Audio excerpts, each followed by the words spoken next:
Hello again and welcome back to the Fire Burns Within channel. Just a very quick one for this week's album review video. I listened to about 4 or 5 new albums, but only 3 are worth talking about. The other 2 I didn't really like, so I don't even want to talk about them at all.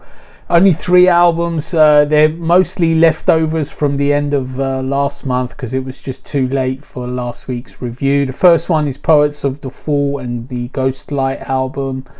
I'm a little bit disappointed in this album. I do like the album, but I do find it a touch disappointing. I was just expecting more from this band. I rate it a 7 out of 10. I mean, it's not a bad rating. It's still good. It's still got good melodies, but I don't know, it just lacks a little bit of oomph to it. It's not got much bite.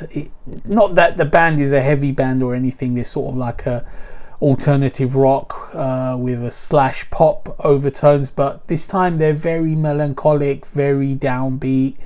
The melodies are very sort of moody, very introspective, and just that kind of thing. I mean, it sounds nice, but I was just looking for something else maybe at this point. Okay, the next album I listened to is Gladdenfold and the album Nemesis. Gladdenfold is sort of like a power melodic death metal band. So they've got a little bit of power metal, a little bit of melodic death metal, a little bit of folkiness to it. Although not too much, I would say. The vocals are mixed, very clean vocals and very scratchy vocals, so it's a mix between the two. I was expecting a little bit more from this album. It's a good album. I rate it a 7.5 out of 10, but I was still expecting more. I'm such an expectant person.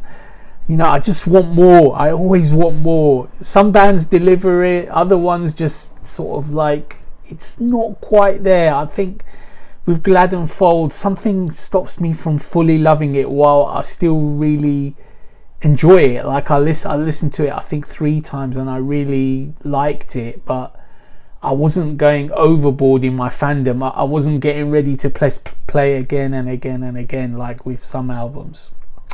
But the final album I want to talk about for this last week is Crash Diet and Automaton. This was released right at the end of the month, in April, so no time to review it then.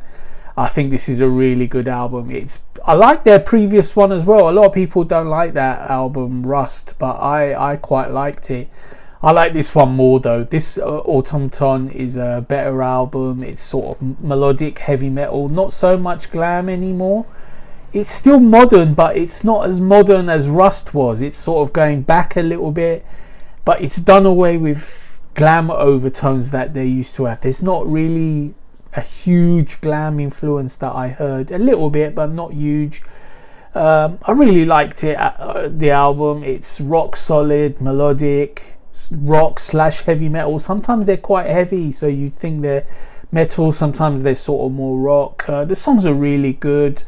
The vocals are good. I rate this album at a solid 8 out of 10. Okay, just the 3 albums for the weekly album review, but there's a lot of albums released tomorrow, so next week's one will have more albums and more good ones as well to dissect and chew. Okay, stay tuned.